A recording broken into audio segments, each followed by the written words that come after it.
இனிய தமிழ் நமது நேயர்களுக்கு இனிய மதிய வணக்கங்கள். இன்றைய தலைப்பு சாங்கிய யோகம்.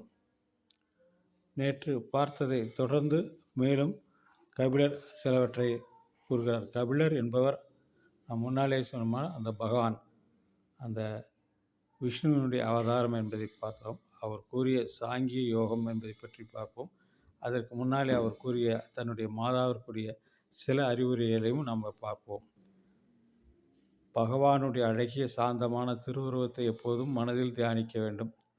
அதையும் இடைவிடாமல், நான் நேற்றைக்கு சொன்னது போல, ஒரு நாள் ஒரு தரம் ஒரு நொடி பொழுதேனும் உன்னை படைத்தவனை எண்ணி துதித்ததுண்டோ என்று நாங்கள் எல்லாம் சிறு வயதிலே 1வது 2வது படிக்கின்ற காலத்திலே நாங்கள் பிரேயர் சமயத்திலே சொல்வோம். அதைத்தான் இந்த இடத்திலே அவர் சொல்கிறார். அந்த திருவுருவத்தை எப்பொழுதும் மனதில் தியானிக்க வேண்டும் என்று சொல்கிறார். அடுத்தது இடைவிடாமல் தியானிக்க வேண்டும் என்கிறார். நிற்கும்போதும், நடக்கும்போதும், உட்கார்ந்திருக்கும் போதும், படுத்திருக்கும் போதும் அவருடைய திருவுருவத்தை தூய பயபக்தியுடன் தியானித்தபடியே இருக்க வேண்டும் என்று சொல்கிறார். அடுத்ததாக, ஒரு மனிதன் தன் பிள்ளைகள், தன் செல்வம் இவைகளிலிருந்து எப்படி வேறுபட்டவனோ அப்படியே ஜீவன் தேகத்திலிருந்து வேறுபட்டது. இதை புரிந்து கொள்வது கொஞ்சம் சிறிது சிரமம். நாம் நம்முடைய பிள்ளைகளிடத்திலே கொண்டிருக்கிற பாசம் பற்றும் சாமானியமாக விட முடியாது. அதைத்தான் சொல்லுவார்கள். அது 3 சொல்வார்கள். 3 என்னவென்றால், அதாவது மனிதனுக்கு இருக்கக்கூடிய அந்த மாயை, அந்த பாசம், கண்மம், மாயை இவையெல்லாம் எந்த குழந்தைகள் பெற்றவர்களாம் விட முடியாதாம். அதைத்தான் நலவன் பாலே சொல்கிறோம். மும்முடம் கடந்துள்ளவர்களும் கடப்புறோம் மக்கள் மேல் காதல் என்று சொல்வார்கள். இவ்வாறு நாம் அதுமாரி காதல் கொள்ளலாம். ஆனால் நாம் வேறுபட்டவர்கள் தான். அதைத்தான் நம்முடைய பெரியோர்களெல்லாம் சொல்வார்கள், வாயும் வேரும் வேறு என்று சொல்வார்கள். அப்படி நம்முடைய உடம்பு வேறு, ஜீவன் வேறு. அதைத்தான் நாம் சொல்கிறோம்.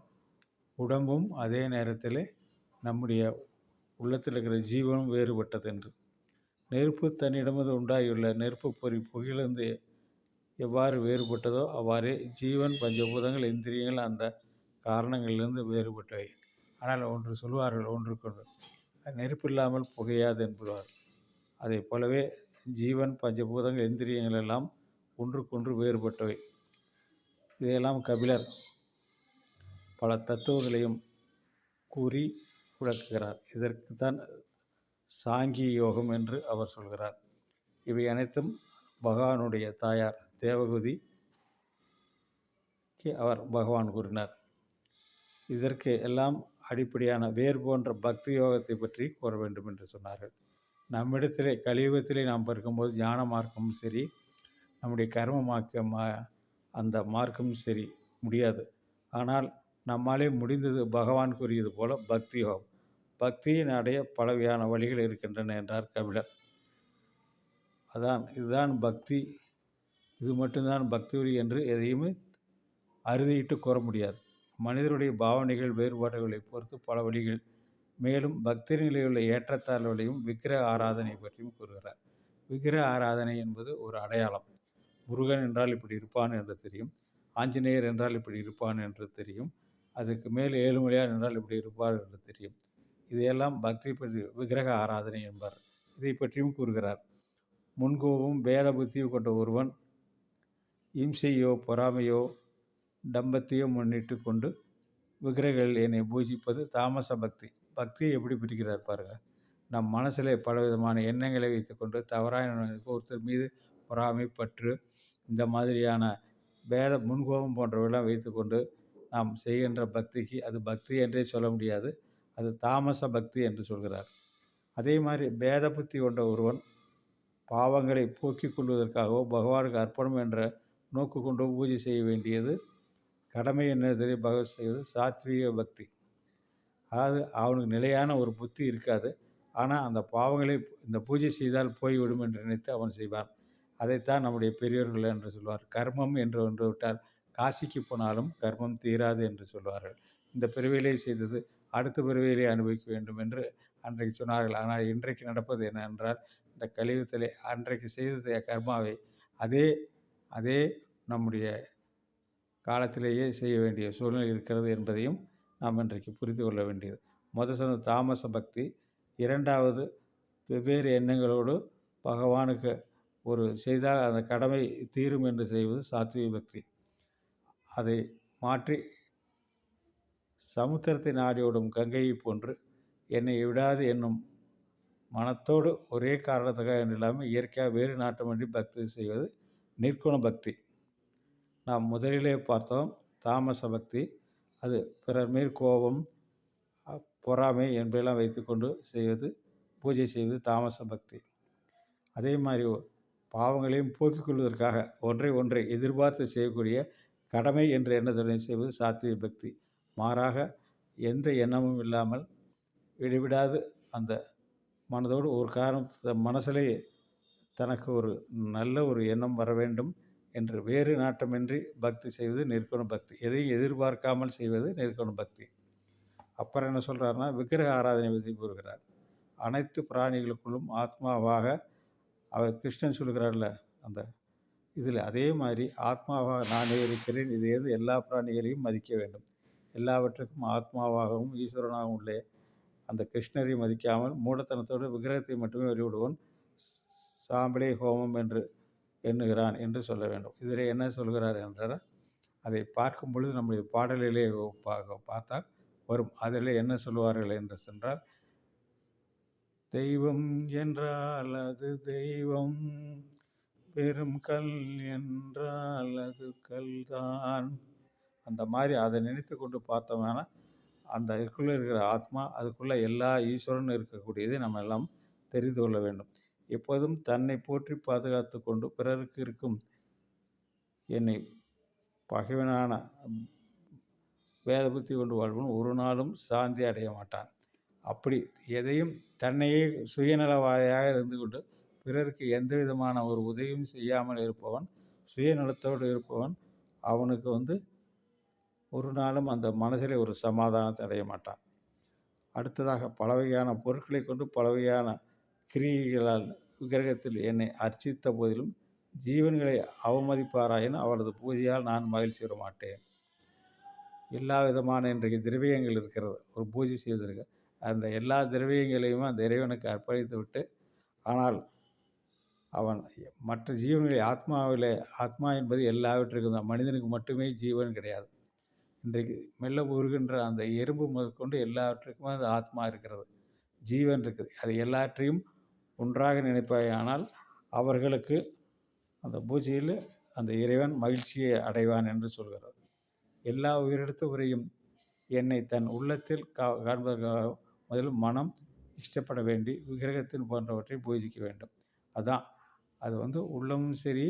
அது எண்ணி பார்க்கின்ற பொழுது அதிலே தான் இறைவன் உருகிறான். எத்தனையும் பேதமுறாத எவ்வுயிரும் தம்முயிர் போல் எண்ணி உள்ளே ஒத்துரிமை உடையவராய் யோக்கின்றார் யாவர் அவர் உணர்ந்தான் பெருமான் சித்த சுத்தியாய் நடமுறையும் இடமென நான் கண்டேன் என்று சொல்வது போல அந்த இடத்துல எல்லா உயிர்களையும் ஒன்றாக நினைத்து பூஜித்தால் அதற்கு இறைவன் ஆட்படுவான்.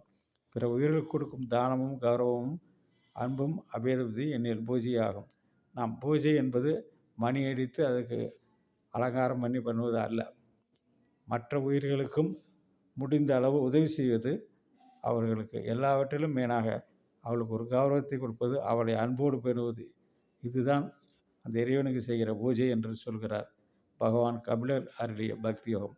இதற்கு ஆத்ம ஞானத்தை பற்றி, ஜீவனின் தன்மையை பற்றியும் சொல்கிறார். என்ன சொல்கிறார்? ஜீவன் எந்த பிறப்பு அடைகிறதோ அந்த பிறப்புக்குரிய இன்பங்களை அனுபவித்தபடி இருக்குமேயானால் வைராக்கியத்தை அடைவதில்லை. இதுதான் மோகம் என்பது. மாயால் ஏற்படுத்த இந்த மோகத்துக்காக நரகத்தில் இருக்கும்போது தன் உடலை விடுவிக்க விரும்புவதில்லை. முன்னாலே சொன்னது போல் அந்த தான் தனது என்ற ஒரு நிலையை அடைந்து தனக்கு மட்டுமே கிடைக்கிறது என்று எண்ணி அந்த மாயையால் இருந்து மற்றவர்களை மதிக்காமல் மற்றவர்களுக்கு உதவி செய்யாமலும் இருப்பதை அந்த இறைவன் விரும்புவதில்லை. அவன் சொர்க்கமும் அடைய முடியாது. நரகமும் சொர்க்கமும் இங்கேயே இருக்கின்றன என்றும் கூறலாம். நரகத்தில் எத்தனை வகையான வேதனைகள் உண்டோ அத்தனையும் இங்கே தென்படுவதென்றோ.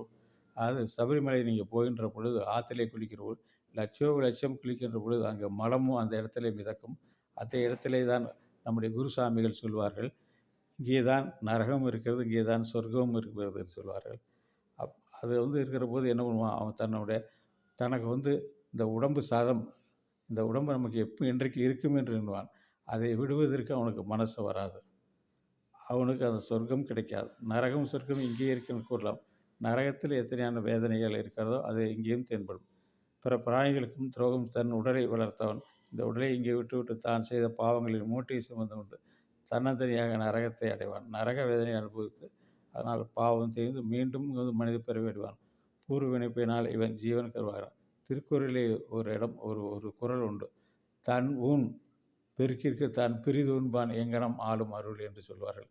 அதே போல தான் வளர்கின்ற பிராணியை வளர்த்து ஒரு ஆட்டை வளர்த்தா அதையே வெட்டி அதையே சாப்பிடுவனுக்கு என்ன அவனுக்கு ஒரு ஒரு அருள் என்பது இருக்கும். அப்படிப்பட்டவனெல்லாம் மீண்டும் மீண்டும் மனித பிறவியை அடைவான். பூர்வ இணைப்பினால் இந்த ஜீவன் கருவாகிறான். ஒரே இரவில் சுக்கிர சோனித கலப்பு ஏற்படும். ஆண் பெண் கலப்பு ஏற்படும். 5-2 மாதங்களில் அது 10 மாதங்களிலே அது குழந்தையாய் வெளிவரும். அதை சொல்கிறார். முதல் மாதத்திலே தலை உருவாகும். 2 மாதம் கையால் முதலிய உறுப்புகள்லாம் ஏற்படும். 3வது மாதத்தில் நகம், முடி, எலும்பு, தோல் முதலியவற்றை அடையாளங்களும் ஆண் பெண் உறுப்பு துவாரங்களும் ஏற்படும். 4வது மாதத்தில் தோல், இரத்தம், தசை, எலும்பு, மூளை, சுக்லம் முதலான தாதுக்கள் ஏற்படும். 5வது மாதத்தில் பசி தாகங்கள் உடைய தோற்றம் ஏற்படும். 6வது மாதத்தில் அசைவு, வயிற்றின் வலதுபுறத்தில் ஜீவன் சுழற்றப்படுகிறார். 7வது மாதத்தில் அந்த குழந்தைக்கு அறிவு ஏற்படும். அதனால் தன் நிலையை உணரும். ஜீவன் நடுங்குவான். பகவானை இப்படி பிறந்தும் ஞான வாழ்க்கை வாழ்ந்து இனி பிறவாத நிலை எது வேண்டும் என்று நிச்சயம் கொள்வான். பகவானே துதிக்க கொண்டிருப்பான். இதையெல்லாம் 10 மாதம் ஆகும். அப்போது ஜீவன் திடபுத்தியோடு தியானித்து கொண்டிருக்கும் போதே சூதியாவை தலைகீழாக உந்தி தள்ளிவிடுகிறார். உடனே ஜீவனுக்கு இருந்த அறிவு மறந்து போய் விபரீதமான அஞ்ஞானத்தை அடைந்து வீறிட்டு அழத் தொடங்குகிறது. இப்படி பிறந்த பிறகு நல்வழியில் சென்றாலும் கூட நன்கு சாப்பிடுவதும் இன்பத்தை அனுப்புவதும் வாழ்க்கை என்று வாழும். தீயோரோடு சேர்ந்தால் அவர்களை பின்பற்றி வாழ்ந்தால் முன்போலவே நரக வாசம் போன்றதான கர்ப்பவாசத்தையே அடைகிறான். பெண்ணின் சேர்க்கையாலும் பெண் சேர்க்கை கொண்டவர்களின் சேர்க்கையாலும் ஏற்படுகின்ற அஞ்ஞானம் சம்சாரம் வேந்த சேர்க்கையாலும் ஏற்படாது. எனவே முக்தி அடைய எண்ணுவன் பயம், மோகம், அற்பத்தனங்களை விட்டுவிட வேண்டும். ஜீவனின் கதி இத்தன்மை என்பது உணர்ந்தவனாக பற்றை ஒழித்து தீரனாக சஞ்சரிக்க வேண்டும். பகவானுக்கு ஆத்ம ஞானத்தை உபதேசித்தார். பிறகு அன்னையிடம் விடைபெற்று சென்றார். அதன் பிறகு அந்த ஆசிரமத்திலே மிகுந்த காலத்தை தவத்தை கழித்த இறுதியில் பகவானுடைய பதத்தை அடைய தேவகதி, அதான் பகவானுடைய தாயார். அது இந்த பாட்டிலே நம்மளாம் கேட்டிருப்போம். அந்த பாட்டில் என்ன தவம் செய்தேனே என்று ஒரு பாட்டில் வரும். அந்த பாட்டிலே அந்த பகவானுடைய தாய் என்னென்ன தவம் செய்தார் என்பதை பற்றியெல்லாம் வரும். அந்த குழந்தையை தாராட்டி பாராட்டி அந்த தெய்வத்தையே அந்த குழந்தையாக அந்த வருஷித்து அந்த செய்து என்ன தவம் செய்தனே என்று அந்த பாட்டில் வரும். தேவகதியின் ஆசிரமம் இருந்த இடம் சரஸ்வதி நதிக்கரை. அவள் சித்தியிருந்த இடம் சித்திபதம் என்று மூலம் பிரசித்தி பெற்ற புண்ணிய சேத்திரமாயிற்று. கபில பகவான் என்ன ஆனார் என்று பார்த்தால் அவர் இன்றும் இருக்கிறார். தாயிடமிருந்து விடைபெற்று வெளியேறி வந்த அவருக்கு சமுத்திரராஜாவிடம் அளித்து பூஜித்தார். சித்தர், சாதனர், கந்தர்வர், முனிவர் கணங்கள் அவரை துதித்து கொண்டிருக்க கபிலவாசன் யோக நிஷ்டையில் இன்னும் இருக்கிறார். கபிலர் வழியான சாங்கிய மதத்தை கபில மதம் என்று கூறுவார். இதை சாங்கியர்கள் பின்பற்றி கபிலரை துதித்து கொண்டிருக்கிறார். கபில மதம் எனப்படும் ஆத்ம யோக ரகசியத்தை கூறும் இந்த பகுதியை பக்தி செலுத்தியுடன் கேட்பவர்களும் பிறருக்கு கூறுபவர்களும் பகவானும் நிலையான புத்தியை செலுத்தி அவர்களுக்கு அவருடைய பதமலர்களை அடைவார்கள். நன்றி, வணக்கம்.